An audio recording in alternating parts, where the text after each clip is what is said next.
معانا احلى مبكبكه ليبي هتعملوها في اسرع ما يمكن، بس امشي على الخطوات مظبوط هتطلع معاكي زي السكر. المره دي انا عاملاها بالكبده، ممكن تعمليها باللحمه، ممكن تعمليها بالفراخ.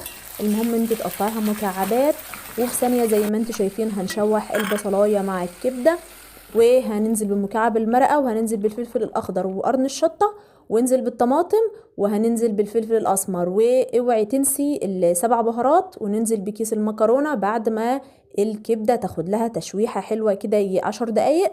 وبعدين ننزل بالمكرونه، وبألف هنا وشفا، وحطي احلى شويه ملح زي ما انت بتحبي، واسمعي احلى صوت بكبكه، عشان هي اسمها مبكبكه باي طريقه. وان شاء الله هتعجبك. ما تنسوش اللايك والاشتراك في القناه.